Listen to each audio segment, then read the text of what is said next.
Hello, hello. This is CRP speaking to you live. How's it going? Well, I hope everything's going well. As usual, when you do me a quick favor and just raise your hand if you can hear me properly. Raise that little hand to make sure that the audio is working great. Great, fantastic. So let me put all your hands down. So we are going to be talking about the riots.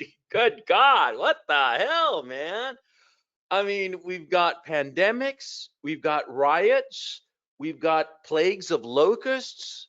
You know, if you tell me that next week the aliens are showing up, I would not be surprised. And if you tell me that by December 25th of this year, sweet sunny Jesus himself is going to show up and take us all back to heaven, I'd be like, yeah, sure, I believe that. Yeah, you know what the fuck? What the fuck? This year has been just bizarro. I mean, raise your hand if you think that this year has been bizarro. I want to see a show of hands right now. Huh? This has been the freakiest fucking year in a goddamn long time. This lockdown, holy cow. The lockdown, by the way, is one of the causes, if not the principal cause, of these riots. Don't think otherwise. Okay. We're going to get all into all of that. So, well, let's get on with the show, as it were. As usual, here's an outline of the show. And before we kick off, I'm going to be talking about the causes and effect of the 2020 riots. I want to talk to you about the book I read. This is a total recommendation. You should definitely buy this book. It's called How to Change Your Mind by Michael Pollan. By the way, this is going to be like a new feature. Like at the start of every broadcast, I'm going to do just a little recommendation of a book that I think is worthwhile, because people seem to like it, and it's a great way to sort of like start off the broadcast. Also, there are like a lot of stragglers, and so for them to all catch up and whatnot. So anyway, How to Change Your Mind. This is a book that you got to read. It's about psychedelics. Psychedelics, and Michael Pollan is a very distinguished journalist who writes long pieces, usually for the New Yorker. And he is a proponent of immersion journalism. He basically takes one topic and he just dives right into it. In previous books, he talked about architecture, and he went so far as to build himself a house all on his own in order to write about architecture. He previously written about the cattle industry, and he went so far as to get a steer, a real his cow. And of course, in this book, he went out and got stoned. Yeah. Now, the reason I'm bringing it up is that I recently had an LSD trip just a couple of days ago, and I've been taking psychedelics over the last few months in sort of like a systematic approach, because I tried psychedelics when I was like about 14. I didn't know what the fuck I was doing. I was way too young, and I just liked the pretty colors. But as I've gotten older, I've realized that psychedelics are very, very useful. And this book is extremely interesting because it talks about the science of psychedelics. There's been a lot of research as of late, over the last 10, 20 years or so, on psychedelics. And Michael Pollan goes into detail on the results of this research. Now, the research started with a lot of people who had terminal cancers and that sort of thing, and who were extremely unhappy and very stressed about the end of their lives. And in the clinical setting, they were given psilocybin, which is the active ingredient in mushrooms, and they were able to reconcile themselves to the fact that they were dying. But of course, a lot of people, a lot of deadheads, for instance, deadheads, for you, those of you who are not from the United States, are fans of the rock group, the Grateful Dead, which was like a hippie, trippy, psychedelic band that toured a lot during the 70s and 80s and into the 90s until their leader died, I think in 95. Anyway, the deadheads, they were all into all kinds of psychedelics, right? And most people can tell you, most people with knowledge of illegal drugs can tell you that psychedelics do not harm you the way that, for instance, heroin, cocaine, pot, even those drugs can harm you, and can harm you severely. Of course, you can't OD on pot, but you can OD on cocaine. You can certainly OD on heroin. Those are extremely dangerous drugs. But psychedelics, what's really interesting is that they help you give clarity to your life in a way that's very extraordinary. Now, you guys know that I'm 52 years old. I'm a middle-aged guy. I have a lot of responsibilities. I would never do anything risky in the sense of putting myself in a position where I could cause self-harm by way of doing this. So I did a lot of research before taking psychedelics. This was part of my research, as a matter of fact, because I was just very curious about it, because there are a lot of issues that I have in my life that I did not think that traditional psychiatric treatment would be very effective, because also in my own case, I am fairly dismissive of psychiatry as a profession insofar as helping individuals with their problems. I think that they're basically bullshitters. And so I realized that it would not be to my benefit to see a shrink, but I was trying to figure out a way to reconcile myself to different issues that I had in my life. Issues of my own mortality, issues of the fact that I'm aging, issues of the fact of the kind of life that I'm living, the ambitions that I had that I did not achieve, and the ambitions that I still have and wish to achieve. And I thought that it would be interesting to take a few trips, and I've taken so far 3 trips. In September of 2019, December of 2019, and just this past week, this past Friday, as a matter of fact. And it has been very, very stimulating. It's given me a lot to think about. And what's interesting about psychedelics is that, yeah, you trip and you see the pretty pictures and the crazy lights and all the rest of it and the visual hallucinations. But what's really interesting is that as you dissolve the ego, because that's what happened, your sense of self, of who you are, weakens to the point of dissolution during the trip. You sort of like lose the sense of who you are. And what I found fascinating is that it clarified things that I already knew. And that was the power of the drugs. And I found this very, very interesting, because it's not that I learned anything. It's not that I tripped out and I saw God and shit, and God in a big voice told me this is the truth or some shit like that. No, no, no. The truth was always within me. It was either a failure to accept it and really face it, which happens to us all, or also it was sort of like I had arrived at the conclusion, but I had not internalized it on an emotional level. And I find psychedelics extremely useful insofar as clarifying your life, like flushing out the pipes, as it were, the psychic pipes. So I highly recommend it. I highly recommend you take psychedelics. And most people, even in countries where psychedelics are illegal, they always know somebody who knows somebody, right?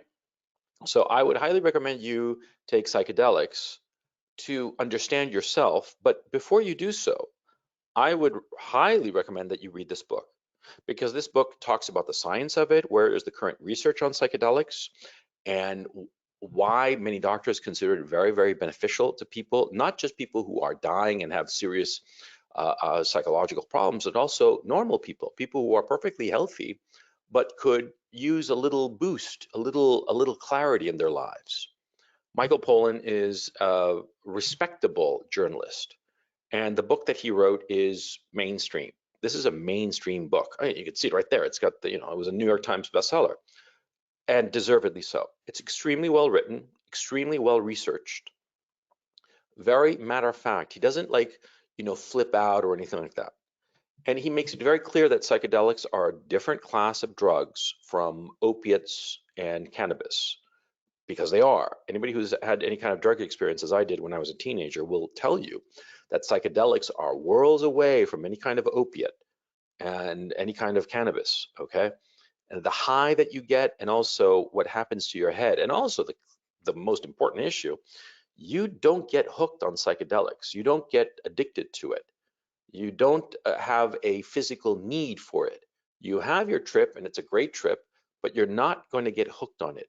There's a lot of talk about, the critics of it always talk about Syd Barrett, who was the lead singer of Pink Floyd, the first lead singer of Pink Floyd, who completely freaked out on acid.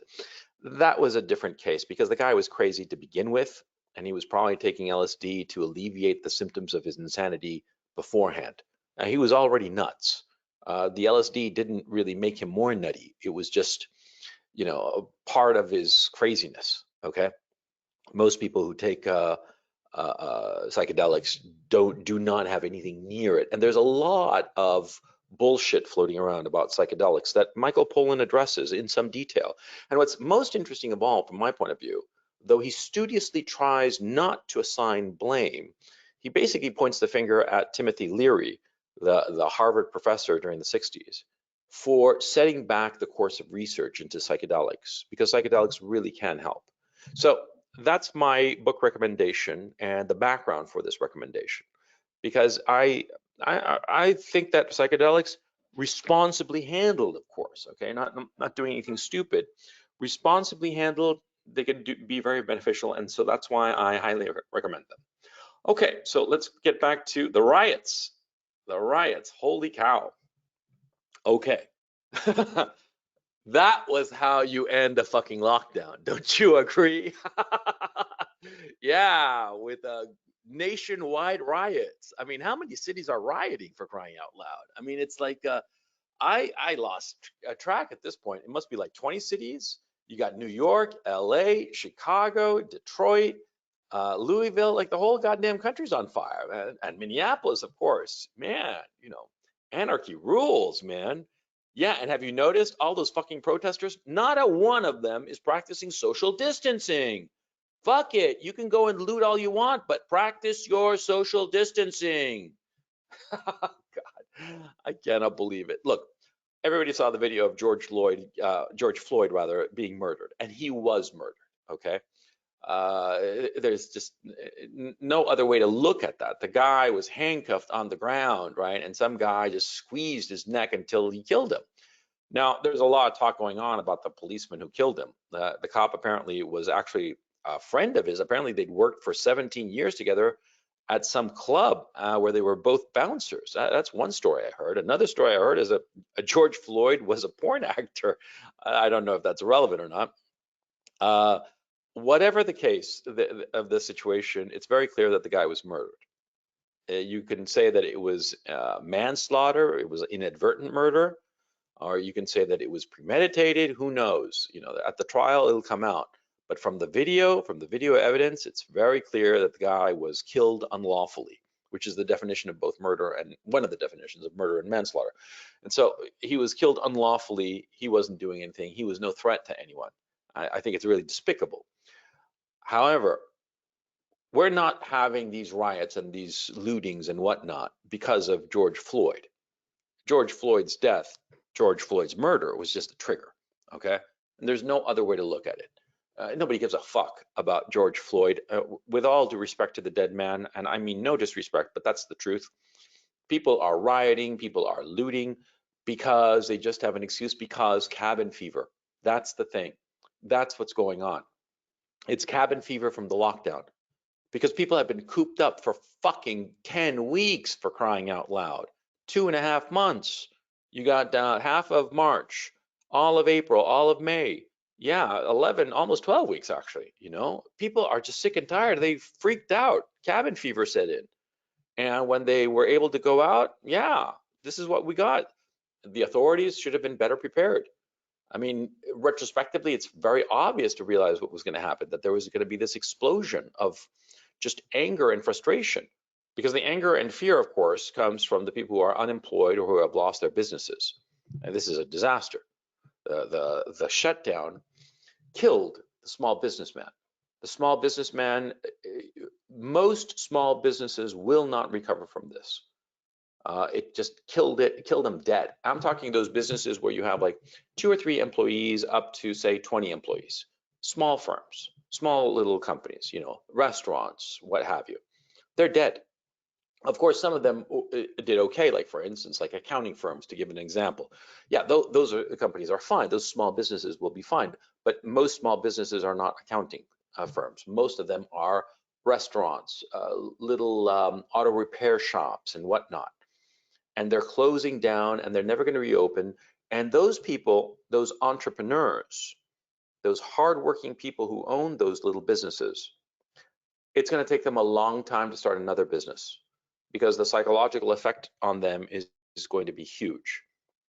Think about it. You devoted your whole life to some business. You scrimped and saved to put together the capital for that business, and you finally put it together, you opened it up, and you had your client list, and things were going well, and you had an income, and you had your suppliers, and you were setting aside a little bit of money for a rainy day and paying yourself a salary, but not too much, and just trying to make it, and you are doing good by your employees, you are being an honest man, and then this thing just totally decimates your business.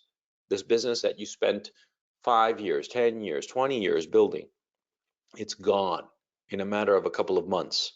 You're broke, you're bankrupt. What do? Huh? You think you're going to get back on the horse right away? No, it's going to take you a while to recover emotionally from this. I mean, this is cataclysmic for that small businessman class.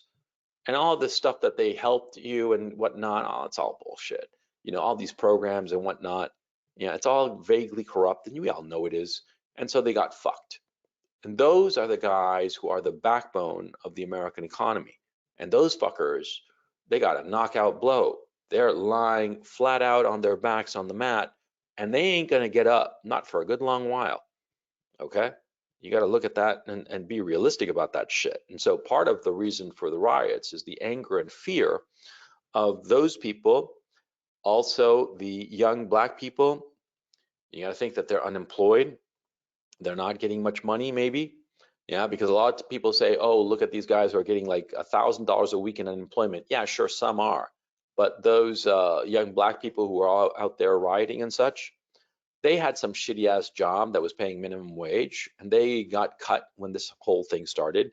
Maybe they were, you know, pushing some broom somewhere or doing whatever. They lost their job, and now what's going on with them? Hmm? They got no money, and so yeah, they've been cooped up indoors for weeks on end, and finally they get a chance to go out. And yeah, they run riot. That's what's going on. The third component, it seems pretty obvious to me, is frustration over police brutality, sure, but it's more than just police brutality. It's police arrogance. And this is very important. People who aren't in the United States might not realize this, but cops in the United States are arrogant fucks. And if one of you guys listening to me objects to that, come on, hand to heart, you know it. They walk around like they own the world, and they treat people like shit.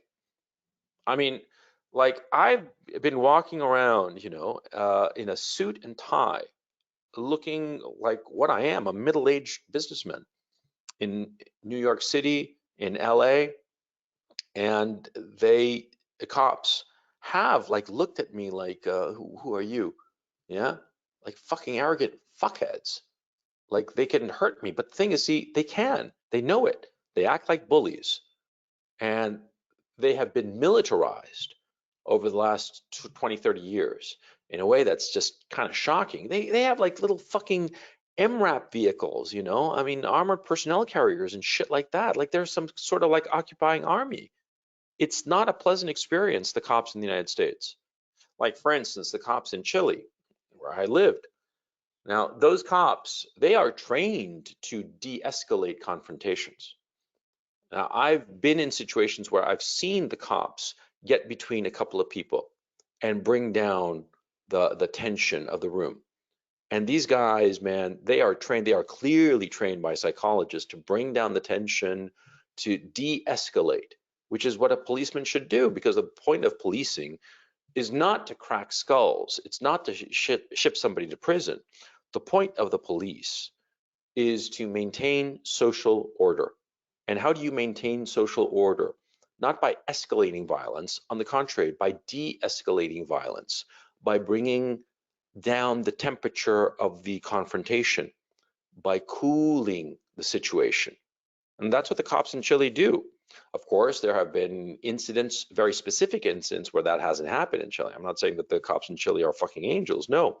But for the most part, yeah, they go out of their way to de-escalate. And I've seen that in a lot of other countries too, that they make it a point to bring everybody down, to cool things down. In the United States, no, they are confrontational. And that kind of vibe, that kind of arrogance, eventually builds up. And I think that there's something else going on too.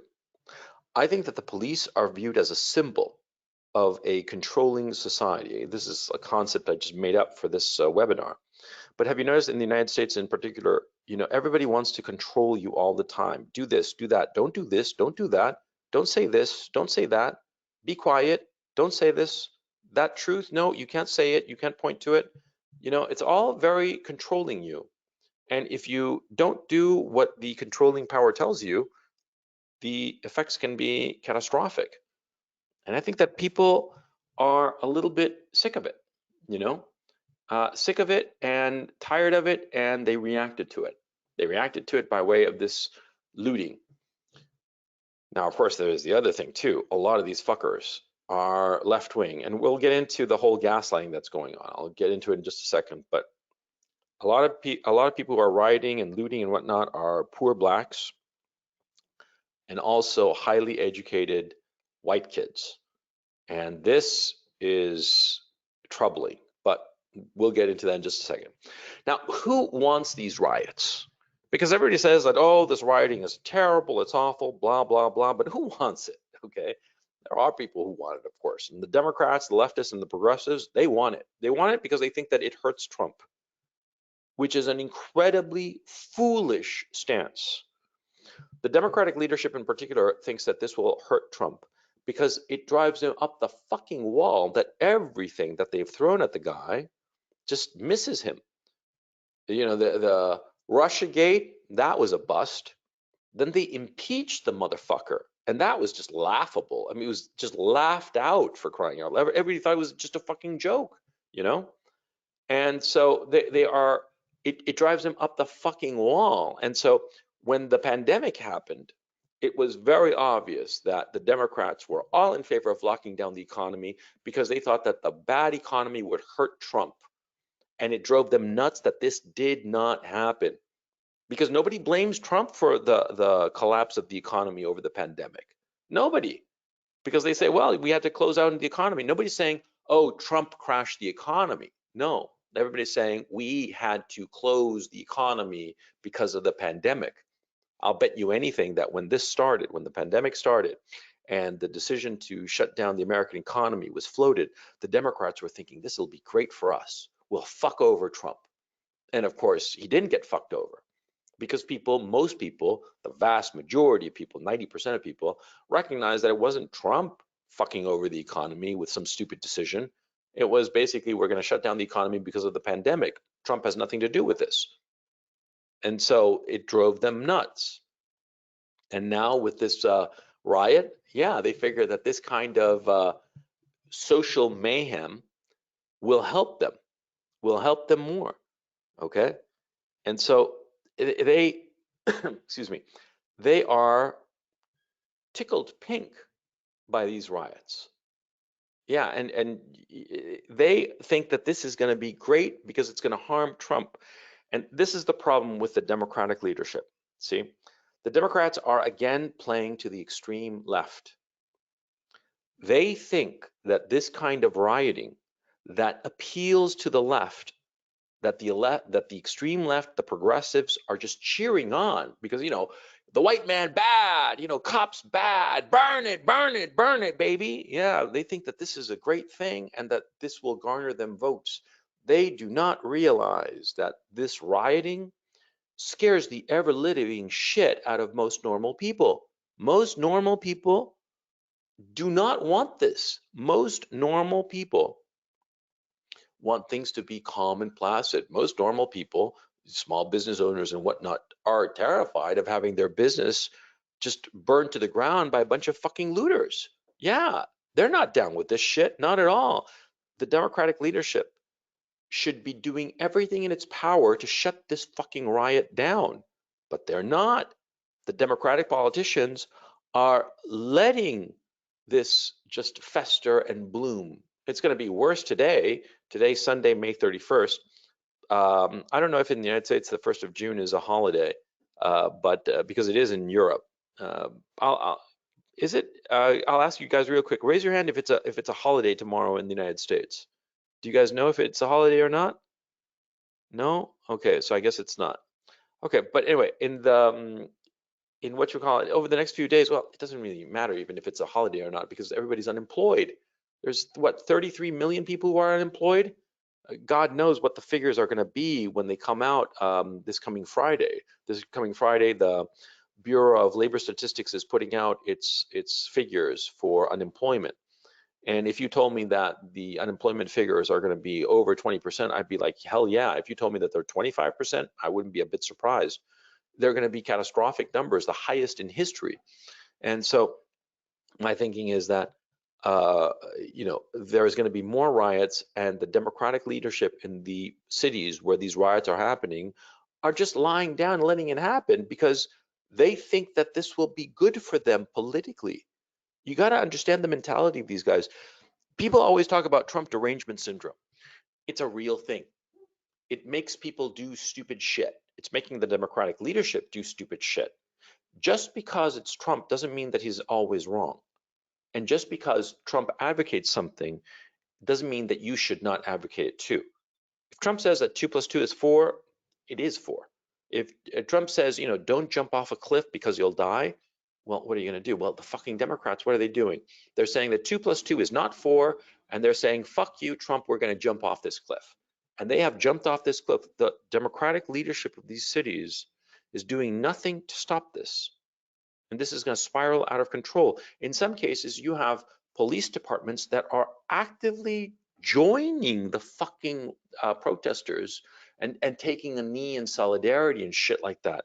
Maybe they're doing it to de-escalate, or maybe they're being told that that's the right thing to do, which is stupid because this is a fucking riot. Okay, not a riot in the whole thing. The whole country is going on a riot. This has to be shut down. And the longer it takes to shut it down, the worse it's going to get. Because that's the thing about these kinds of demonstrations. I've been in some riots in my time. Okay, when I was growing up in Chile, fuck yeah, it was great. During the Pinochet dictatorship, yeah, I joined riots in favor of Pinochet and against Pinochet, right? Or demonstrations rather. But I was in a couple of riots, riots obviously that were against Pinochet. And the thing is, see, the longer the riot goes on, the worse it gets. Because it starts to feed on itself, and people's social conditioning to respect property, respect each other, and whatnot. It starts to deteriorate, and people start to go fucking nuts. They start getting animalistic real fucking fast. The longer this goes on, the worse it'll get. The other people are fucking happy as fucking God knows what happy is Antifa. Yeah, because they want to bring about a revolution. They want to kill every white guy. Simple as that. For them, every white person who is not Antifa is a fascist and should be killed. They want this. That's what they want. Okay? And so they are all in favor of this shit. They are highly, highly prepared. In a lot of cities, it's been reporting it, and I've seen videos of this. You can look around. Pallets of bricks have been delivered in downtowns of cities in preparation for riots. Pallets of bricks. I saw one. There was this black kid, right? He was saying that he was showing it, and he was saying that this is fucking wrong. This is bad. You shouldn't be doing this. And he said something that he had like worked at some jury duty or some shit like that. That he could tell that this was premeditated, because apparently, well, I guess the kid was doing jury duty, and they must have explained to him what premeditated meant, right? And yeah, premeditated bricks. These fuckers, Antifa, they want this to happen, and they are funded. They are funded by a lot of Silicon Valley type rich lefties who think that this is great. You see all these fucking retard actors, Steve Carell, Seth Rogen, saying that they're going to contribute money to the bailing out these people. These people are fucking criminals. They're criminals. Fuck, man. And I'm skipping ahead of something I was going to say later, but I might as well say it now. And a lot of fucking intellectuals, a lot of people in the intelligentsia, writers, journalists, what have you, left-wingers, of course, are now saying that these riots are like white supremacists. Are they high? What the fuck are you talking about? This isn't white supremacist bullshit. This is Antifa. This is middle class and upper middle class white kids who want to LARP as revolutionaries, and some agent provocateurs. And there's no question that there are agent provocateurs out there. And here's something that I find interesting. I think that a lot of the agent provocateurs are cops, and they're left-wing cops. Because in a lot of these cities, especially left-wing cities, they have purged the right-wing cops. They have lefty cops at the leadership position, lefty cops on the beat, okay? And these fuckers, yeah, I think that there are agent provocateurs among the cops, and I think that they're left-wing. I can't prove this. This is my conjecture, but I think that when they start capturing some of these people and figuring out and getting to the bottom of it, which I hope they do, they might not, but I hope they do, I think that people are going to realize that a lot of these agent provocateurs were cops and they were left-wing cops who, because there's this one picture I saw of some asshole dressed up all in black with a hammer, and he was going by this big department store window type situation and just breaking every fucking window, like, and egging, and not even egging on, just breaking them. And the black kids around who were running around there were saying, look at the white guy doing this shit, right? That's an agent provocateur, man. And that guy apparently was a cop. But what was his political persuasion? I want to know. Antifa, the left, the progressive, they love this shit. They want to burn it all down because they hate the normalcy. They hate it. Okay? And it's not because the normalcy hasn't been good to them. It's just they hate it because of resentments of their own. I've been reading Ted Kaczynski's book, The Industrial Society and Its Future, you know, the Unabomber. Unabomber, he was a murderer, okay? Let's not kid ourselves. The guy was a fucking murderer. But in his manifesto, he talks about the left-wing mentality, and it really got the hooks into me, I'll tell you that, because he basically says that they are mentally infirm. They are mentally infirm and need to express the frustration of their lives by embracing these left-wing causes and destroying things. And it's really interesting. That's going to be the book that I'm going to recommend for the next time. But anyway, I'm getting ahead of myself. Antifa, they want this shit. Okay, so who is harmed by this? That's a good question. Is Trump harmed by this? Maybe. Okay, maybe. Now, why do I say maybe? Because right now, at this time, Trump isn't doing a hell of a lot now, is he? A lot of people are saying that he has to go out there and address the nation and put out the National Guards and shut this fucking thing down. I agree. But the thing is also, see, if he positions himself in such a way as saying, look, I'm not going to be some sort of dictator as everybody's claiming that I should be. I am going to assist the mayors of these cities that are being looted and rioted in. I'm going to assist them with whatever they need from the federal government. Then that would be a clever move, because then it would be very hard for anybody to paint him as a dictator in waiting, as the left perennially does. And it's all projection, by the way, because it's the left that wants to be dictator, not Trump. Trump just wants to be a figurehead. Okay. But anyway, if he can position himself that way, then the blame is going to fall on the left and the Democrats. I think that that's part of the reason, this knowledge of some of the more sophisticated people in the press, I think that that's why they are blatantly gaslighting and saying that this is white supremacists are rioting, which is fucking insane. I mean, I have to tell you, when I first heard that some writers were saying that white supremacists were rioting, I was like, what the fuck are you talking about? It's clearly blacks and Antifa. What the fuck are you talking about? And these fuckers, dude, I'm telling you, I've seen like a whole bunch of tweets of these guys seriously saying that white supremacists are responsible for this, that white supremacists are the ones who are rioting, which is insane, but they're saying it.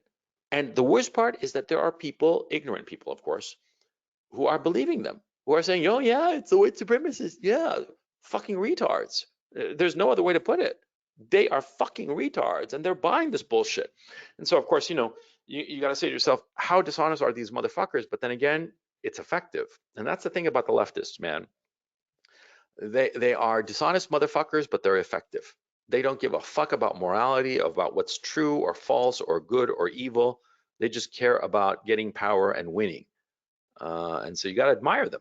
Yeah, they're not like fucking Republicans who are just a bunch of pussies who can't zip up their fly without asking for permission, the little faggots. God damn. I mean, I cannot stand this kind of rioting and shit, especially as I get older. And I look at these small businesses, and I think to myself of a guy my age who devoted 20 years of his life to some business, right? It's burned to the ground because of some assholes.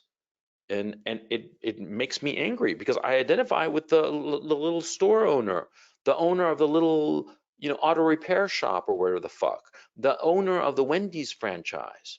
Those poor fuckers who worked their fingers to the bone for decades, and everything burned to a crisp by a bunch of little fucking retarded upper middle class white kids, privileged as fuck, who got everything handed to them on a silver platter.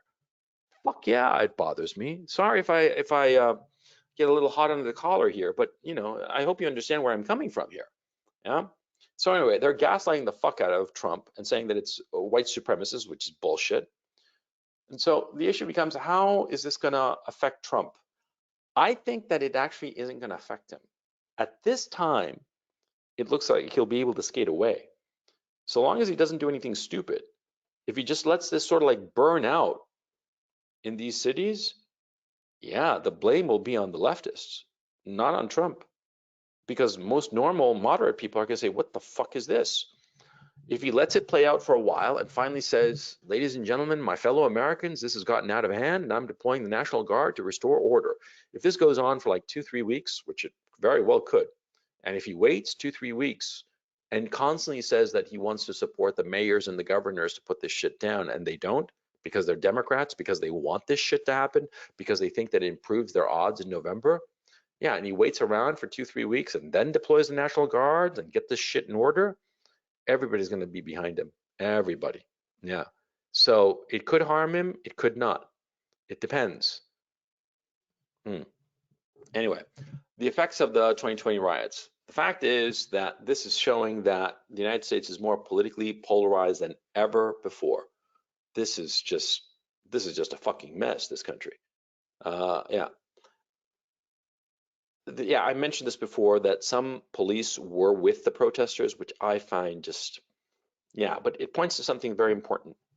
See, the United States is becoming more polarized, and the notion of a Civil War 2.0, that is definitely in the cards. And to think otherwise is just blinding yourself, because what has happened to me is I've been following Twitter very closely and reading other people, left-wing people especially. And you see, there was this clip of Tucker Carlson that appeared on Friday that has been tweeted around a lot. Go check it out. And he says basically, normal people are totally against this, right? And he said things that were fairly sensible. But the point was, what was interesting to me was that the response, the left-wing response of a lot of left-wing Twitterati, was that he was a racist. How is he a racist for wanting, a little bit of order and sanity to return? And that leads me to the conclusion that, see, the political polarization is not that two groups of people want the same thing but by different means. The political polarization going on in the United States is two people who do not see reality in common. They do not see objective reality. They don't have a common vision of objective reality. See, you and I can argue about whatever the fuck, okay? We talk about basketball players. You say LeBron James is the greatest basketball player ever. I say Michael Jordan is the greatest basketball player ever, right? And we argue stats and this and that and all the rest of it, right? And, how high they could jump and whatever the fuck. But, we both agree on the basic rules of the basketball court, right? We both agree that, to be a good basketball player, you got to put the ball in the hoop, right? We can disagree as to whether LeBron James or Michael Jordan is the best player ever, but we agree on what is the game that we're talking about, the game that's being played, right? The political polarization in the United States is like people talking about, like, say, I don't know, Wayne Gretzky is the greatest basketball player ever, and you saying, Nolan Ryan is the greatest tennis player ever. We're talking different sports. We're talking different realities. That's what's going on. I mean, these fuckers are just talking, not just past each other. They don't have the same They're not in the same fucking universe. That's what's going on. And there are a lot of them, a lot of these leftists, and they're allied to blacks who feel left behind for reasons that are too complicated to get into right now, but they feel left behind. And these leftists who view reality radically different, yeah, this is just, it's worse.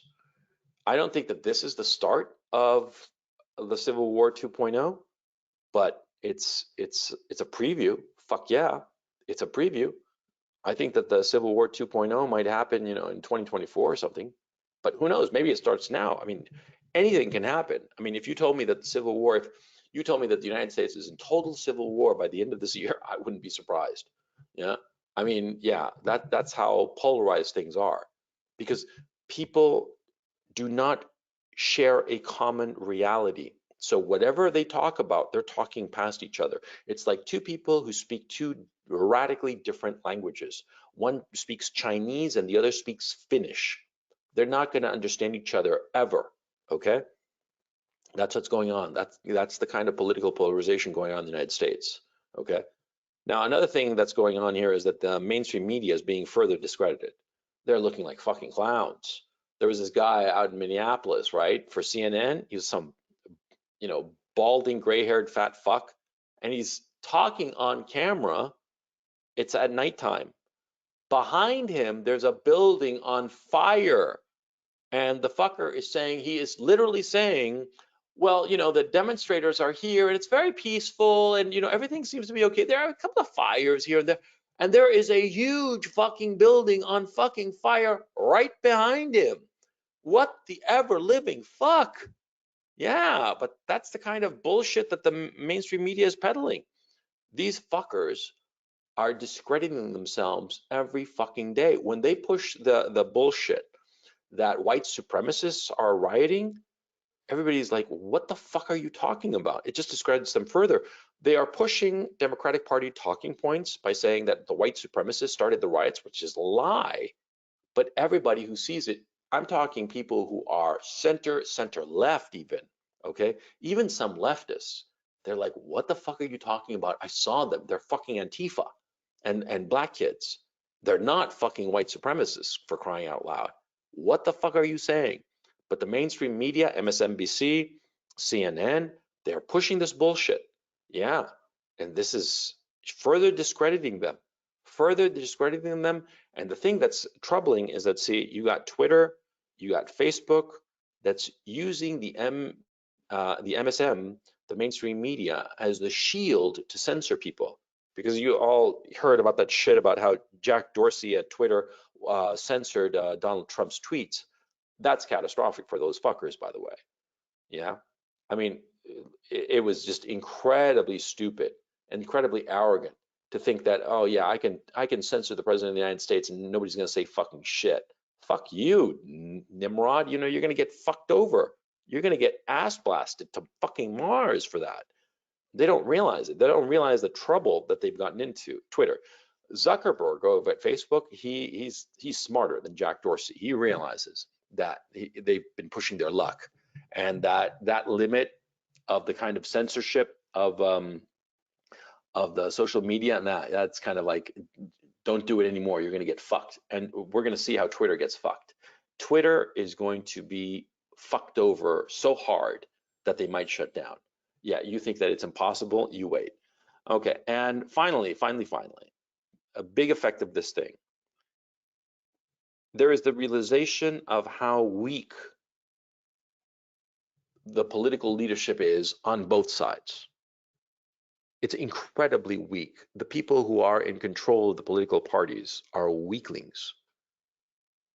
One strong man with a strong personality could take over.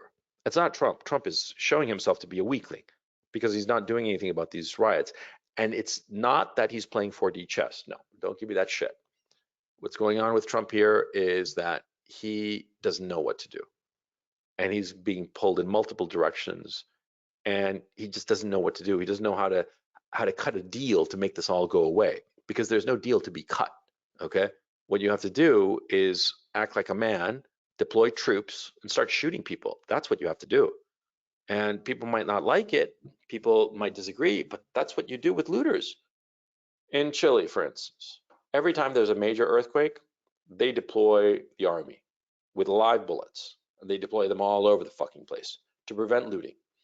The times that they have not done this, there has been substantial looting. And the only way to stop the looting once it gets like going is you got to start shooting people. That's the only way. And you say, oh, that's a third world country. I'm telling you, man, it's people are the same everywhere. When they see an opportunity to steal, they steal. And well, we're seeing it now in the riots, right? People stealing shit, people rioting, they bust up Louis Vuitton to get all the fucking Louis Vuitton bags and shit like that. Oh man, you gotta send in the troops with live rounds and not fuck around. Yeah, and shoot whomever says fucking shit, you like it or not. That's how you quell a riot. That's how you maintain social order when it starts spiraling out of control. Trump is not doing this. And I'm saying that if he waits around a couple of weeks and does it, like I said before, then maybe he could, salvage a little dignity out of the situation. But if he sits on his hands during the whole summer and this just continues to spiral out of control, it'll show how weak he is. And this is actually going to affect the United States, a point I skipped from before. The United States' position as a global hegemon could potentially be severely hurt by this. Okay? Don't kid yourself. The fact that there were rioters outside the White House, and for a brief instant, there was this notion that maybe, just maybe, this fucking mob could overrun the White House. If a mob ever overruns the White House, that's it for the United States. Okay? It's game over. Because every country in the world is going to say, these fuckers are clowns, and they're going to get out of the dollar. If they get out of the dollar, then it's curtains for the American economy. I mean, real curtains, okay? I mean, everything will just go up shit's creek and it'll be fucking over. It doesn't matter how many aircraft carriers you've got. It doesn't matter how many nuclear weapons you got. Nobody's going to be afraid of the United States. If a mob overruns the White House, oh man, oh man. The United States is the global hegemon. Another way to put it is the United States is an empire. It's a global empire. And a global empire maintains its position by fear. Don't forget that. By money, sure, by military power, but at the end, it's fear. And if people realize that a mob of a few hundred people can overrun your presidential palace, you're fucked. Nobody's going to take you seriously. Nobody's going to believe you. Nobody's going to be afraid of you. And if nobody's afraid of you, then you're not a global hegemon anymore. Because there'll be global riots against American power and an overthrow of American power everywhere. That's what's going to happen. This rioting, in combination with the weak political leadership on both sides, okay? I mean, come on, look at the fucking Democrats. They got Joe Biden, who's a senile, pathetic old man. They got Nancy Pelosi, who looks like some figurine out of a Terry Gilliam picture, for crying out loud. You got Chuck Schumer, who's the greasiest motherfucker alive. That's not political leadership, for crying out loud. And you have this weak political leadership that has no balls, and you have a country that's in riots. It's rioting all over the goddamn place, coordinated. Don't give me shit that it's not. Those Antifa fucks, they're all coordinating this shit. Yeah, this is hurting the United States. It's standing in the world. It's hurting American people. It's hurting American businessmen. I mean, small businessmen, the mom and pop store, the auto repair shop. This is a catastrophe. And if it continues over the next days and weeks, if we have a burning summer, oh fuck. Oh fuck. The damage will be incalculable. That's my thinking at this point. Yeah. So anyway, I've been going on for an hour on this shit. I'm fairly shocked by this. I'm guessing you guys are too. Let me pop open the questions and let's see about throwing open the the floor and taking questions and shooting the shit. Okay, let me say, okay, I'm looking at the questions, hang on.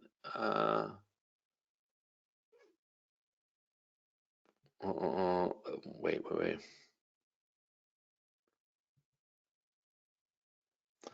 Okay, well, let me get Chris O here. Chris O, you have a good question, so let me hit you up. Chris, how's it going? Hi, Coach. It's going well. How are you? Pretty good, pretty good. What's up? What's on your mind? Well, we've been talking about China and the coronavirus aspect for a long time now. How does this rioting impact the relations? You just talked about the weakening image on the international thing. The U.S. also pulled out of the WHO, which is also hurting its international image. How will this impact, the inquiry into the virus, the trade war? You also heard probably this week there the Huawei decision was made in Canada that they're gonna, Canada's gonna side in with the U.S. with not letting the Huawei executive go back. So will China maneuver in this field to make itself kind of distant from the pandemic, and will it impact its regional power? Well, I don't know, to tell you the truth. I haven't been paying attention to China at this point, because now that the pandemic is in the West, it's sort of like China is on the back burner insofar as my thinking is concerned. I also realize that the Chinese have problems of their own, internal problems, because this coronavirus did affect them, and they have unemployment. So their situation is not dandy. Will the Chinese and the US go to some sort of war, whatever it is? I don't know, but I think that the Chinese could certainly use this time, this opportunity, to grab something that they might want, confident in the knowledge that the Americans won't be able to respond, so long as it's something sly, okay? I mean, if they invade Taiwan, no. But if they were to, well, like they did now, they're basically absorbing Hong Kong, and Exactly. the Americans aren't saying shit because they're too busy with their own shit, right? Exactly. They're taking over Hong Kong with the new law. You mentioned take over Taiwan. That might be a long-term impact, but the China can use this for its own domestic propaganda purposes, which will Oh, further. sure. Of course they would. Why wouldn't they? I mean, use this episode of American falling apartness to show, see, these fucking Americans, they're all fucked up. We don't have the problems that they have. Yeah. And I think it also plays into the Chinese xenophobia, because because the Chinese do not particularly care for Africans. And so they look at the African American writers, and it just plays into that. And, I think that from the Chinese point of view, from every country's point of view, this thing going on in the United States is like, holy shit, it's a dumpster fire, and everybody wants to watch it and warm their hands to it. So yeah, that's what's going to be happening. But Exactly. yeah, well, the Chinese grabbed Hong Kong finally, but I mean, the absorption of Hong Kong was a given.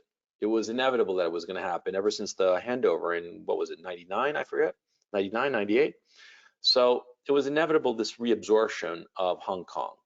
And now they took the opportunity to do it, and the Americans aren't going to say shit. Yeah. So.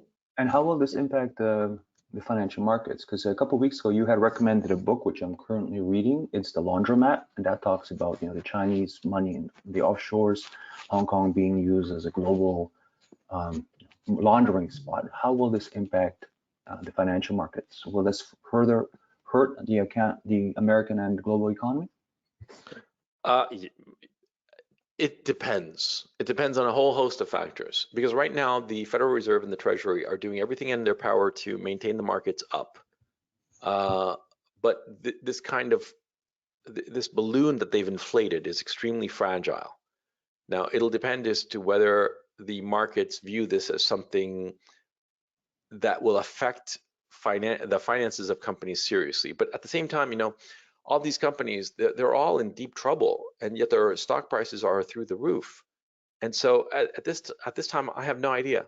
I mean, and anybody who says that they know is probably bullshitting you. Anything can happen insofar as the financial markets. That's why I've said before, I am not in any financial market. I prefer not to earn money as opposed to lose money. You see? Because the stock markets, you know, you say, well, they're being inflated by the Fed and the Treasury. Yeah, but eventually this is going to end. And it'll end and it'll collapse. And so, yeah, you get on now and they keep pumping it up and you're going to make money on paper at least, but you got to sell those positions in order to make money and to realize those profits. When's the moment that it'll collapse? You never know. And so personally, I prefer not to play the game. You know, my thinking is the winning move is not to play.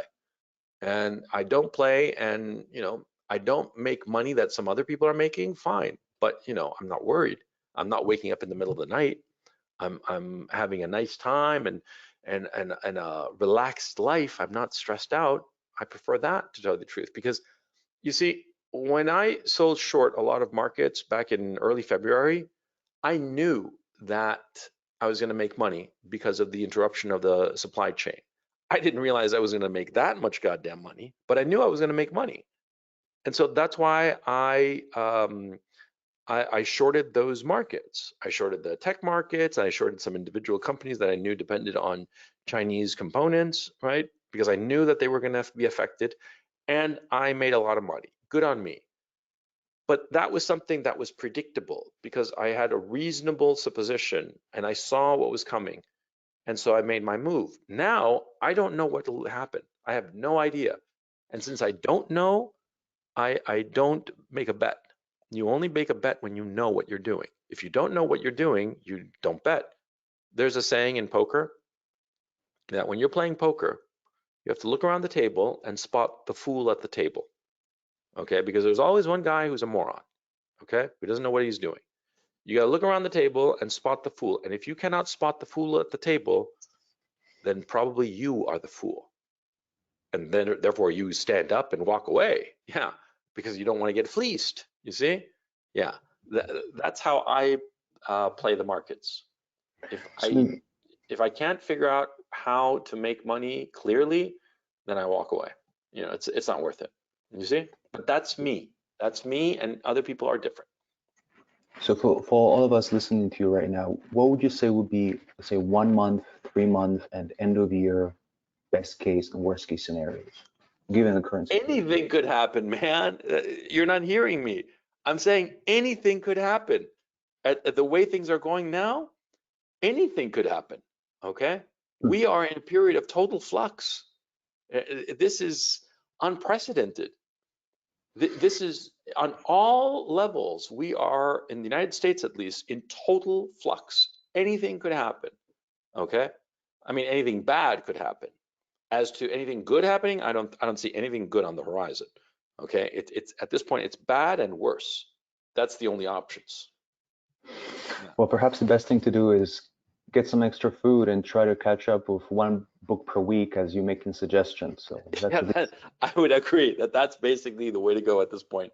Yeah, my Chris. last final question is: did you ever Sure. finish that Peace and War or War and Peace book you mentioned? No, I didn't get around to finishing it, and I feel very guilty about it. And because of my guilt, I've been reading other shit as opposed to finishing War and Peace. You know how it is that you get all guilty about not reading a book, and so you wind up going to other books and saying, "Oh, I'll just finish this one first, and then I'll get to it," and you never go around to it, like that. Yeah, but I'll get around to it. It's just, ugh, yeah. But anyway, Thanks, great talking to you, Chris. Catch you next time. Yes. Alexander here, Alexander Cece, has his hand raised up. So Alexander, what's up, man? Hey, so I never heard any opinion that you gave about the riots in Chile The when ones they last happened. year? Yeah, what do you think Uh, of that? I think it was a lot of bullshit. I thought it was a weird kind of panic situation. It didn't have any long-term effects. On top of that, I didn't follow it that carefully because I was in the middle of a work thing, and so I just wasn't paying attention, and I just listened to whatever my friends were telling me, and they were all saying that, oh, it's these fucking communists who are just, raising a ruckus over nothing. And then it all died down, and that was fine.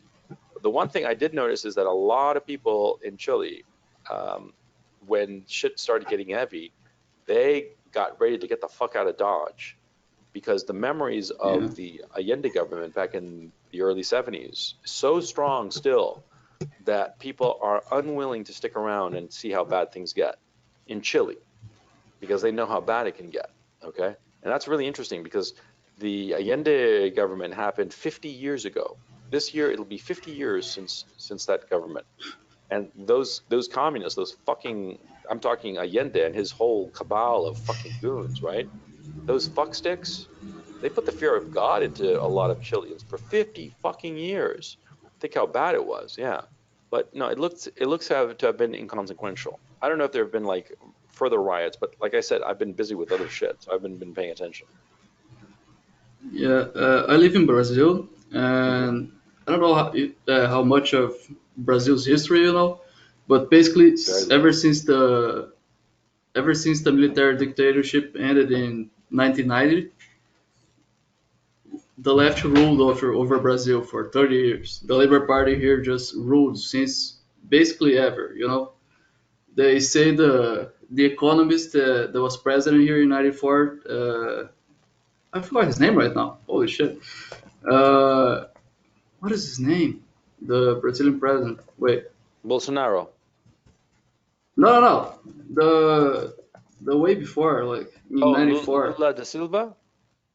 No, no, Okay, no. well, what's your point? It doesn't matter. Like, Uh, he, what's the point? yeah, yeah. My point is that he was an economist, and Fernando Henrique Cardoso. That's him.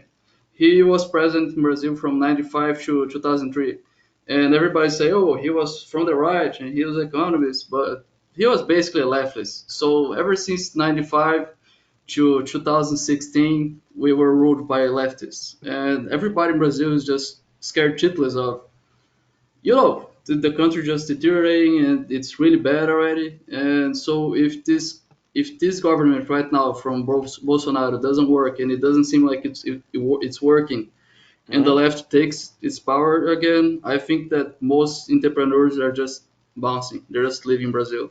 They don't Yeah, give a shit. yeah. We have I no mean, hope like, anymore. It's yeah. ridiculous. It's What would you do if? ridiculous. Why would you work in a country where you're going to get your all the effort and work taken away from you, or all the money that you earn taken away Yeah. from you? It's not worth it. You leave or you don't do anything, which is just as bad for the country. You know, I think that that's the Yeah, thing that. and Go ahead. no, no, no. Oh, okay. And the other crime that really happens here is that people here study to work for the government. So literally, the best minds in this fucking country go to work for the government, which it's basic. It's useless. It's Yeah. ridiculous. I really get Yeah. emotional about this shit. Yeah, we all do, brother. Yeah, I mean, it's just so annoying, but well, it's yeah, it's just. By the way, great talking to you. By the way, yeah.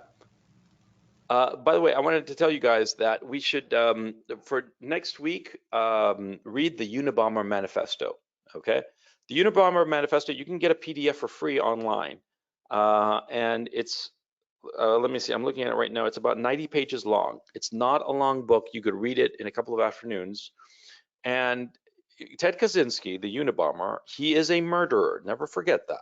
Okay, he murdered people in a very cowardly way, if you ask me, by mail-in bombs. He murdered a bunch of people, but he got this manifesto published. It's very interesting. Okay, he has a lot of insights. I mean, as a man, I despise it. Okay, because I don't have a problem with murder, to tell you the truth. But if you're gonna murder somebody, do it to his face. Right up to his, stick a knife in him or something. But don't like make a bomb and then mail it to somebody and hope that they open it and it blows up on them and kills them. I think that that's so cowardly. Uh, I don't have an explanation for my feeling about it, but I just think it's fucking low. And that's what Ted Kaczynski did. He's a low individual. But just because he's a low individual doesn't mean that he doesn't have good ideas or interesting insights. And I have to admit, the Unabomber Manifesto has a lot of very interesting insights. So read it because I'll be talking about it next week. Yeah, Sebastian Mendo has his hand raised. Sebastian, how's it going? Hello, coach. How's it going? Hello? Hello, coach. Can you hear me? No, you're like really, really breaking up. Fix your mic and I'll get to you next time. I'll get to you right after I talk to Stephen Pace. Steven, how's it going? Are you there? Hey, Gonzalo, going good. Can you hear me? Yeah, I hear you fine. What's up, man? Hey, yeah. So just a couple questions. Before you get the questions, I'll just offer some thoughts to challenge you on what you said about the militarization of police in America. Yeah. Like the AMRAPs thing, and SWAT teams and body armor. Like it on the surface, I think it looks, yeah, it's kind of like what the fuck. But you got to remember, man, there's been cases in recent history. I mean, in America, you have people that get a hold of like semi-automatic and fully automatic weapons and just go fucking nuts. And Mhm. like, you can't just have a cop with a baton and a 9mm to try to counteract that shit. So I think it's the militarization of the police. I think it's kind of like a necessary evil, and there is a purpose for that sort of thing. Also, the what you said about the police acted like being seen as like a controlling force, it's tough, man, because like in America, like their job is dangerous and stressful as hell, and then we don't pay these people enough. So also you don't get the best people or the smartest or the brightest people in filling the ranks of the police department. And I really think like it just takes a couple bad apples to make the whole bunch look racist or fucked up, and it's unfortunate. So I just wanted to express that. But my question is, what do you think a Civil War 2.0 would look like? Because I think in today's society, is like shit is too stable. Like the federal government, like a Civil War 1 point, the first Civil War where the North versus the South and secession and all, like I just don't see something like that happening. Like, so I just wanted to get your thoughts. Like, what do you think? What do you mean by Civil War 2.0? And if you could also elaborate on, what I said regarding the militarization of police. Yeah, Um, about the Civil War 2.0, you're right. It wouldn't be like, and I've never thought that it would be like a replay of the first Civil War, because the first Civil War was very tidy. There were two nations that were battling each other, the South and the North, yeah, and they had standing armies. And in the Civil War is one of the lowest incidents of civilian casualties of any war, because both sides were extremely careful not to target civilians. I mean, unlike the Second World War, for instance. And so, like, it was it was a classic 19th century war. Only it was with much more dangerous weapons. Okay, that's why the casualties were so high. Yeah, and it was actually an object lesson to a lot of Europeans, and it was in a very real sense a prelude to the First World War, which was devastating. But anyway, uh, I don't think a 2.0 civil war would be like the first Civil War, that you have tidy enclaves like the North and the South. It wouldn't be like the coasts against the center of the country, some shit like that. I think it would be a lot more like the Spanish Civil War. And in fact, I've been reading up on the Spanish Civil War precisely because of that. It would be a war whereby it would be an urban war, block by block. One block would be one side and the other block would be the other side. but would And it be armies, or would it just be people like people that subscribe to one ideological camp or another, just like going at it like guerrilla warfare style, well, mob it could be mentality? both. You see, the key issue is if the military divides, okay? If there's a substantial number of the people in the armed forces who go to one side and a substantial portion that go to the other side, militantly go to the other side, in the sense of like they're real true believers, right? Then we're fucked. Then it's like, civil war, total civil war. Okay? Yeah. See, Uh, I just don't see something like that happening when you have like F-22s and A-10s and tanks. And I think like the American military is very regimented, structured, and it's very loyal to the Constitution and the president. So I mean, we don't know what the future could have. It's just so hard to fathom. I just want yeah, to get your remember thoughts. that guy, that West Pointer who flashed the communist sign at his Yeah, what graduation? the? Yeah, that fuck that motherfucker, man. Yeah, but he wasn't the only one.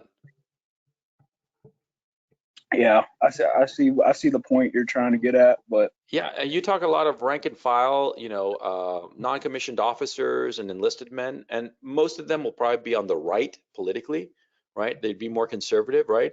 But the officer corps, a lot of those fuckers are left wings. A lot of them, yeah. okay? And you I'm an talk to some officer sergeant. in the Air Force Reserve, by the way. Okay, well, so you'd know, I mean, you talk to like some sergeant who's been in the armed forces for 15, 20 years, right? You talk to some soldier who's making a career out of the military because he sees it as an opportunity, right? What's he going to be? He's going to be conservative. But like these officer corps, right? No, With West all Pointer. this, the guys who went to West Point, like that guy, what was his name? Pavone, I think his name was, something like that. I don't That know, but fucker. I'm pretty sure he scuttled his career with that Oh no, he stupid got move. cashiered. So, He got cashiered. Yeah.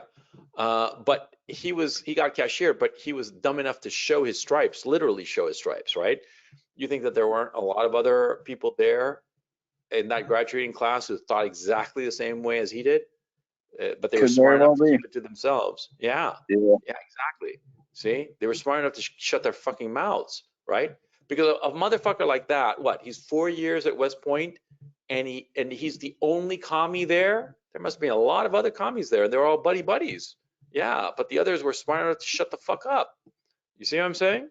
Yeah, I just think a Civil War 2.0 wouldn't, like, the American military would just be there to try to like squash it.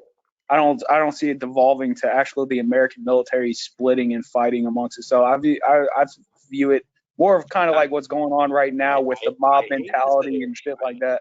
I hate to say it to you, but every civil war started with the military splitting. Everyone. That's why it's a civil war. It's gonna. I think it's. Look, I hope I'm wrong. I very much so hope that I'm wrong. But yeah, you look. Think to yourself the following: how many lieutenants? How many lieutenant colonels? Right? Think to themselves that Trump is illegitimate. I mean, hand to heart, how many do you think there is, percentage-wise, of the officer corps of the U.S. military? Maybe So 20%? so Who I just can say as an officer, everyone has their own thoughts, but right? they don't they talk amongst themselves, but they never express their thoughts publicly because it is illegal.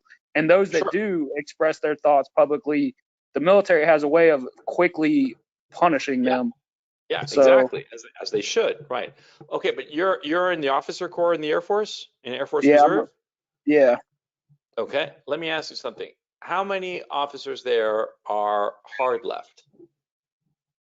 I mean, I'm not gonna provide an answer, Oh but no, I don't mean to put you on the spot. I'm just, sure.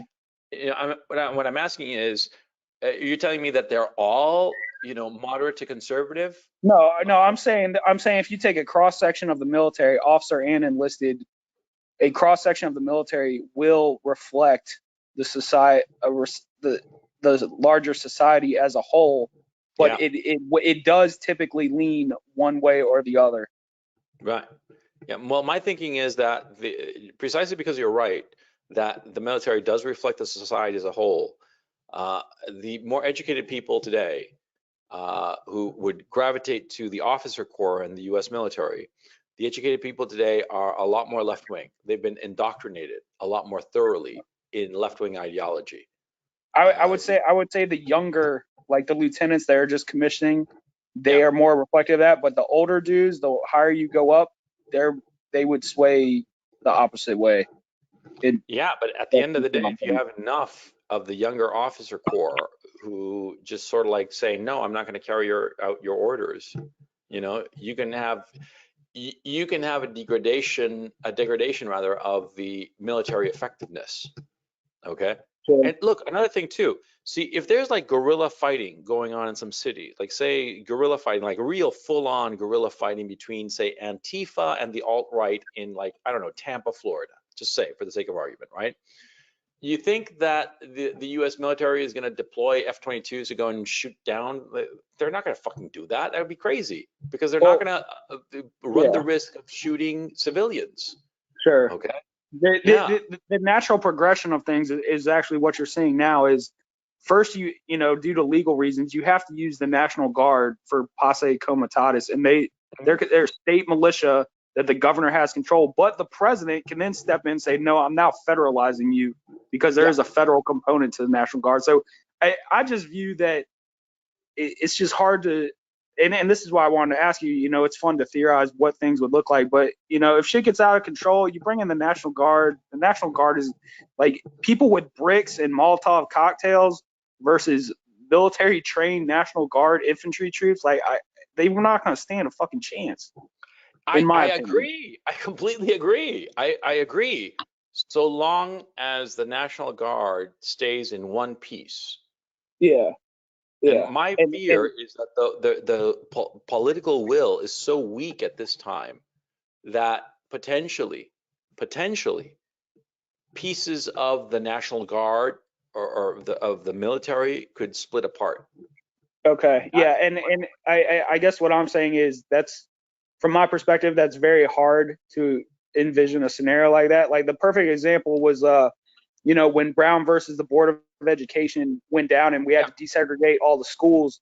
There's that incident, I think, in Alabama where the governor was using the National Guard troops to block black students from entering the campus, and then President, I think it was Eisenhower, he was like, well, actually, I'm going to federalize you, and now you're under my control, I'm telling you to make sure that you allow those students to enter the campus, and they did it in about face right there in front of the governor. I said, all right, the president's telling us to do this shit, so you're no longer in charge. But Yeah, but also two things. Not well, actually, just one thing. Eisenhower had been the hero of the Second World War. He was the that's very commander in chief true. of the Allied forces. If he tells like some National Guard unit, do an about face now and do what I tell you, what the fuck do you think the commander of that National Guard unit is going to say? No. Yeah, He might versus be the most, some hick governor like stop the yeah, black people from entering the campus. exactly. I mean, you can't compare Eisenhower's political leadership and the political weight that the guy had Sure. to, for instance, Trump. Trump, who, That he skipped out on yeah. the draft for crying out loud. He didn't go to Yeah, Vietnam. and that is a valid point. I'm just saying that my view of the military, regardless of what our own personal beliefs are, it's still very much the allegiance to the Constitution and to the chain of command and to the president, or if National Guard to the governor. It's very strong. I don't Well, see the dissolving yet of what you're theorizing, but I mean, it's fun to think about. well, it's something to think about seriously because my thinking goes along these lines. If the political leadership is considered too weak to do what's necessary to maintain order, or the political leadership, there is a sense that they wouldn't really react to a rogue unit, then yeah, there could be a cleavage in the military. Yeah. This has happened before. You got to keep in mind, this has happened before in other countries. I mean, part of the reason that there was a Spanish Civil War is precisely that. The military cleaved. It split because of weak political leadership. And you go through history and you start to see that a lot of the civil wars that have happened because of that. You got to keep in mind, for instance, like that Lincoln at the time in 1860, 61, he was considered weak. That's why there was a sense that, yeah, the military of the South could split, and because that military, Robert E. Lee was a general of the army, of the Union Army, and the political leadership was so weak that he turned his back on the Union and joined the Confederacy. Yeah. Yeah, And you got and to what keep I'm in, saying today is it's just things are so solid, like the Civil War is lost, like things are so solidified and the federal government has its fist around the different militias and the government, the National Guard. It's just hard to envision things getting to that level. But if things continue and this lawlessness shit continues, maybe yeah, it'd look, be interesting. I think that you and I both agree that we don't want a civil war and we don't want this fucking lawlessness, right? Yeah. But it's spiraling out of control. I mean, it's only been a few days now, but if this shit Yeah. goes on for weeks, months, holy shit, anything is Yeah. possible. that's why I think that the governors need to call in disperse the police because they are no longer effective. Call in the National Guard and communicate to the rioters like lethal force is authorized to protect property. And then after a couple people get killed, that shit will stop quick, in my opinion. Yeah, it does. But you have to have the political will to make that decision. That's the key issue. Yeah, and I think the And governors need to have a spine and make that call. well, also, see, a lot of these governors, they're Democrats, and they genuinely think that this is a good thing. That's the problem. Yeah, I know, and I agree with you. And it's fucking sick. It's Yeah. disgusting, man. It's fucking disgusting. Yes, But it is, man. yeah, I completely agree with you in that. But hey, I want to reserve time for the other people to talk. But yeah, Yeah. just your comments on what I said about the police militarization. Well, my thinking is that the police have been overly militarized over the last 20 years. When I was growing up, the cops were a lot more mellow, okay? The US cops. I mean, I remember very clearly that there was a sense that cops were your friends that could help you out. But now everybody's scared of cops. And I remember real clearly in like 95, I was living in LA, and the cops at that time, there was a sense that they were there to help straighten things out. This was back in 95. And then I remember I was in New York no, I was in LA. I was in LA again. Yeah, I was in Beverly Hills, as a matter of fact. And I was walking to a business meeting, and there were some cops there, and they were fucking mean. I mean, it was just, and you could say, yeah, it was just one encounter, but there was this aura of like, holy shit, man, these guys would fuck me up, you know? And Yeah, you look around at the kind of over militarization of the police forces, of how they have all this gear, all this SWAT stuff. A lot of times they use the SWAT teams because they're there, for instance, to serve up, some documentation or an arrest warrant, and they, instead of like serving up the arrest warrant of just like calmly going up to the guy and picking it up and done, no, they send out a full tactical crew to serve up a fucking arrest warrant for not paying child support or some shit like that, and it becomes like a fucking nightmare, you know and the trigger yeah, happiness of it. And you and I both know that in the US, if you have a weapon in your home, they automatically, if you have a legally registered weapon in your home, a handgun or a rifle, and they decide to issue you an arrest warrant, they're going to show up in full tactical gear, because they're going to say, oh, that's a potential danger. And that just escalates the danger of the situation, as opposed what to what de-escalating what I the don't danger like of the to see situation. is like the white collar criminals or people get brought up on like white collar crimes and shit, and they bring in a SWAT team in front of their Yeah. family and like pin them down and put a gun in their face. And this is like,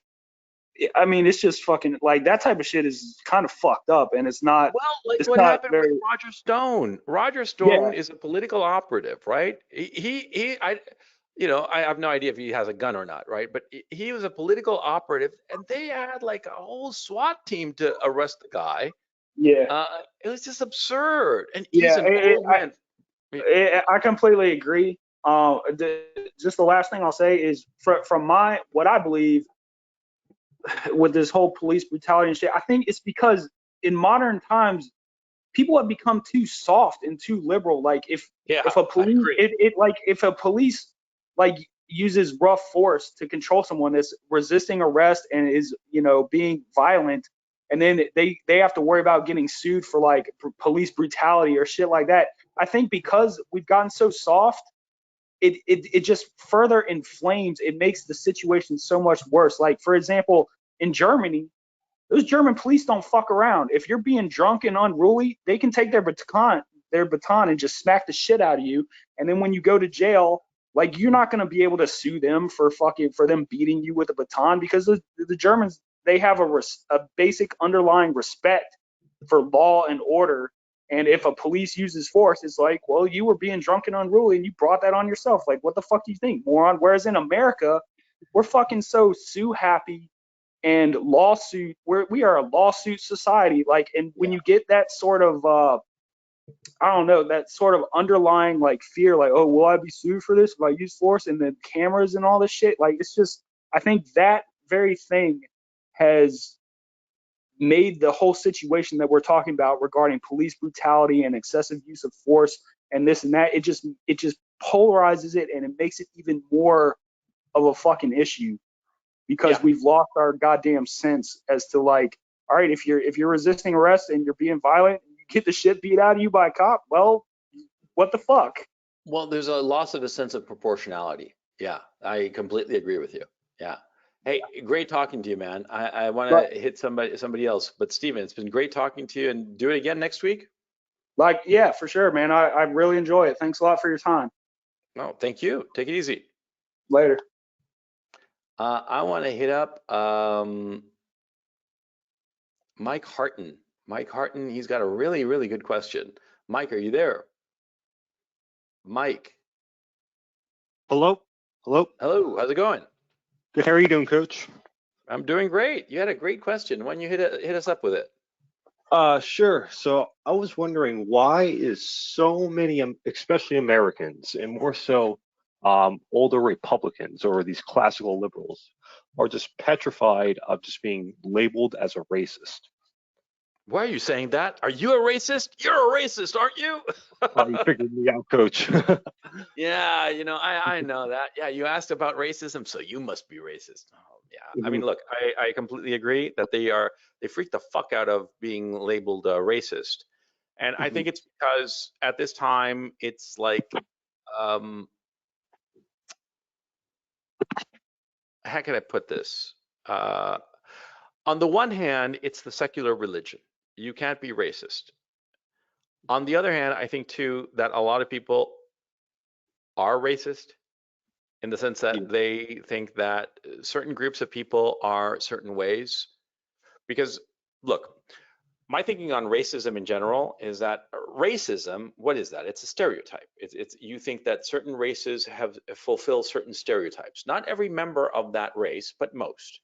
It's not that every black person, for instance, is going to be good at playing basketball. Okay, but you think that it's going to be more likely than not.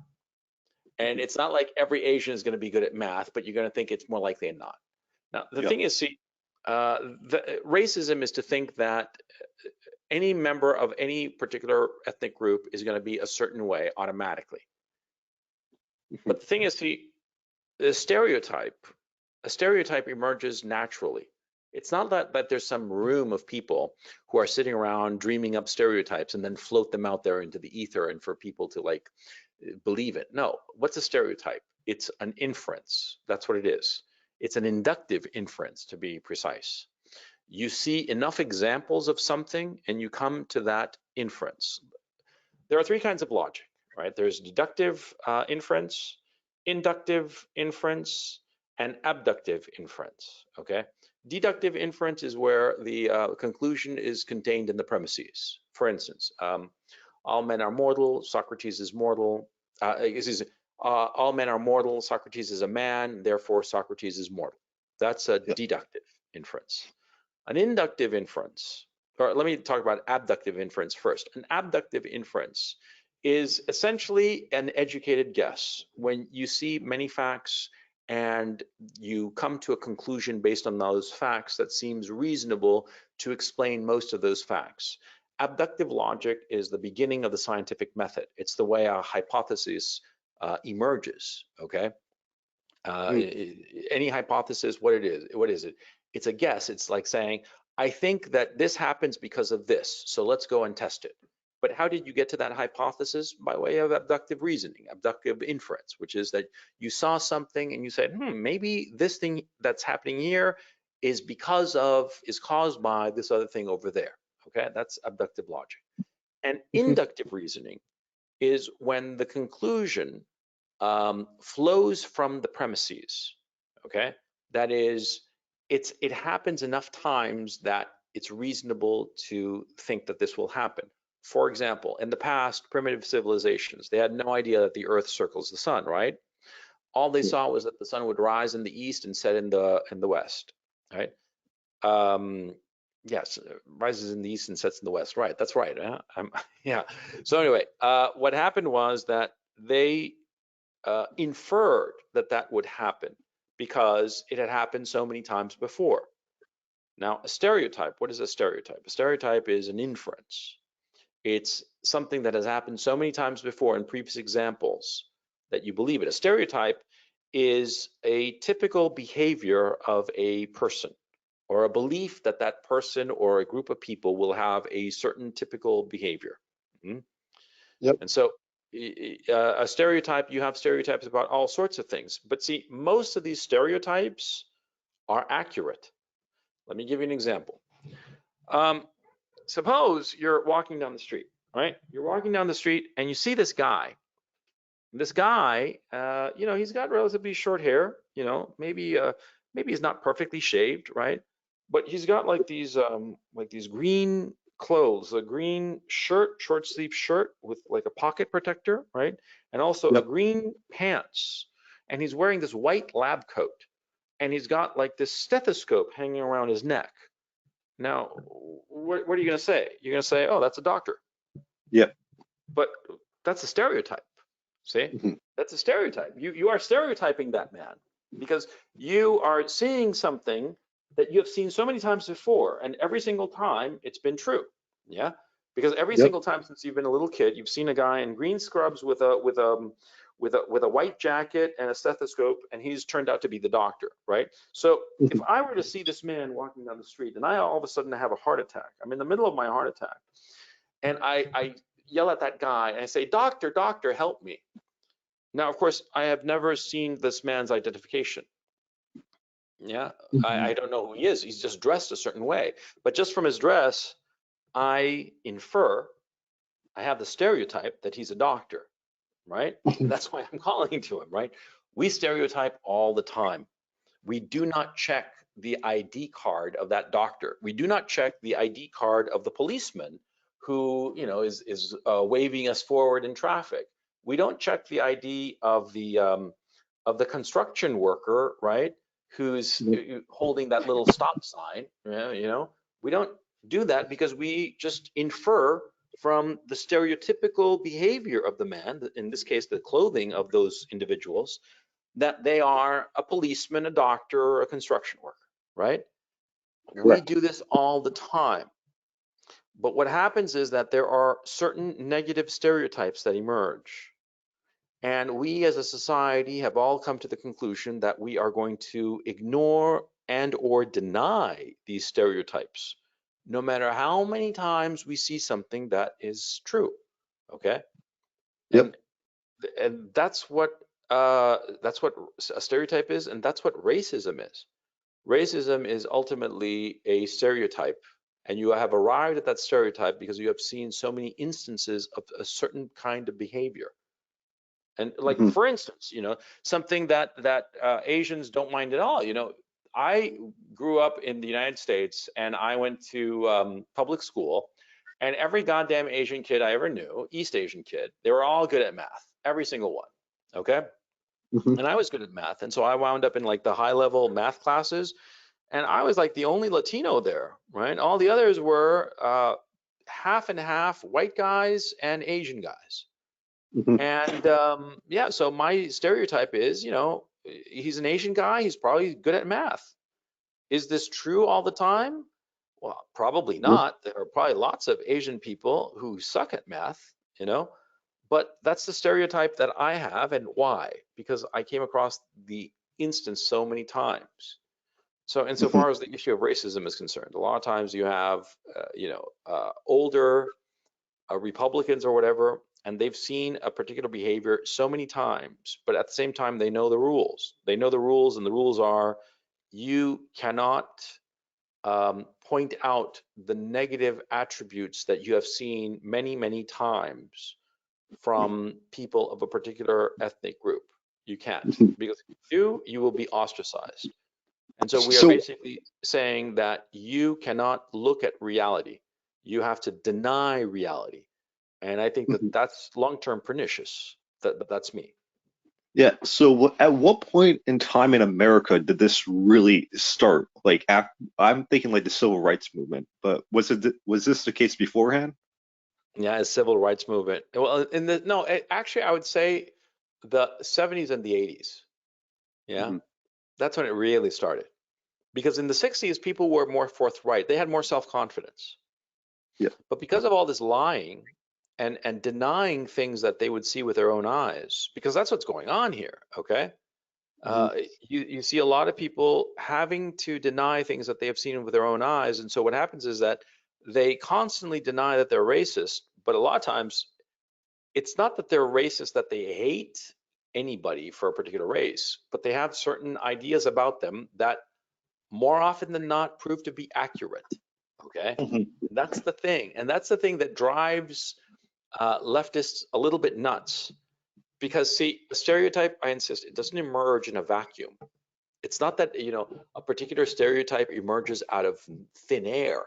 There isn't like some cabal of nasty people in some back room dreaming up stereotypes and force feeding them to people. No, it's what people realize quite naturally.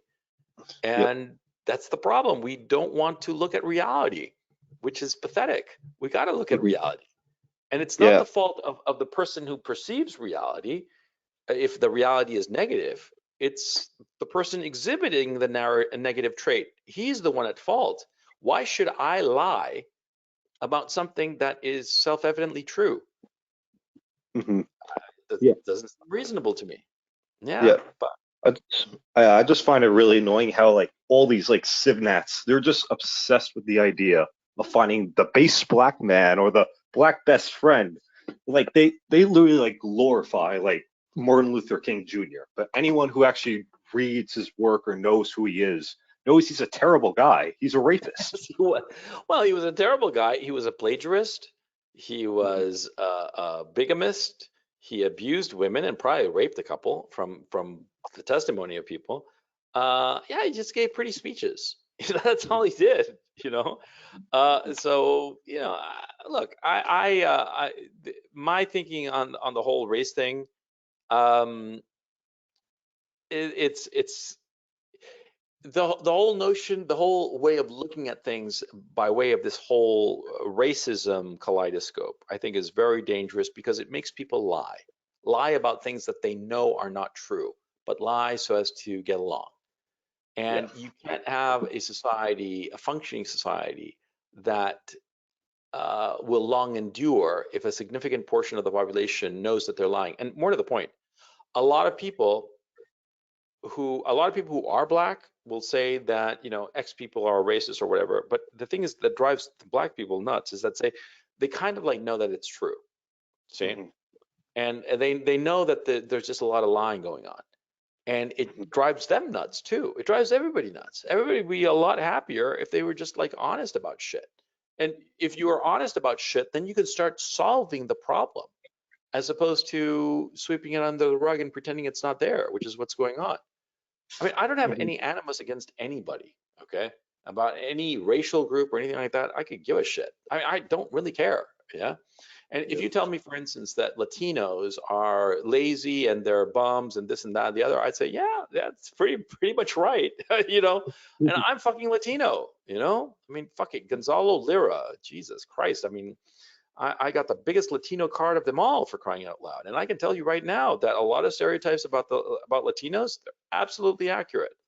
And Mhm. what am I supposed to do? Is it the fault of the person who points out the stereotypical behavior? No, it's the fault of the group of people who exhibit a stereotypical behavior who ought to change it. That's my thinking. Why is it the Mhm. fault of the person who observes it? They didn't do anything. They just observed reality. That's my They shoot the thinking. messenger. They what? I beg your pardon? They shoot the messenger. Yeah, they shoot the messenger, which is, and so your question, why do a lot of boomers, like boomer Republicans, constantly excuse this because they don't want to be shot? It's Yeah. simple as that. You see what I mean? Mhm. Yeah. So anyway, Mike, great talking to you, man. I hope All you right. Thank enjoyed the you, show. John. Okay. Yeah. Okay, guys, I've been going on for an hour and 40 minutes. To tell you the truth, I hate to admit it, but I'm gonna have to cut it short because I'm just not feeling very well today. I'm just feeling just under the weather and just not 100%. And I hope you will excuse me.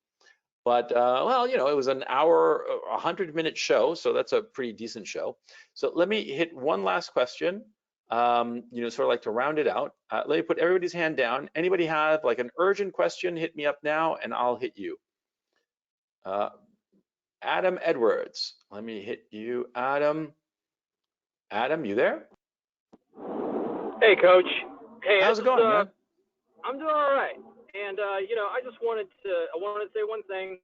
I mean, as far as people looking for advice or anything like that, don't give in to fear. That's probably the biggest thing. Yeah, yeah. You're talking about the financial market? No, I had a palate cleanser for you because I know how much you like movies and you like financial market, the pandemic, the riots, the everything. Just don't make decisions based on fear. Yes, I completely agree. Yeah. So what's on your mind, man? What palate cleanser are you bringing to the table? Yeah, so you know, you as a director, I'm sure that you have a lot of appreciation probably for the 1970 film Bonnie and Clyde. Yeah, And 67. Yeah. 67. Excuse me. And yeah, I just thought, you know, share some thoughts on it because I mean, it's a great film. Everything changes from that point. You look at the Searchers. You know, we go from this vaudeville. You know, the dialogue drives all the story, but now the camera work starts driving the story. But I want to talk about that interaction between Bonnie and Clyde. Clyde is impotent. Yeah. Yet that does not stop Bonnie from spending the rest of her life, essentially, how short it may be, with him. And I think that says something a lot about the probably in the red pill lexicon, because women like you for other things besides your dick. And yeah.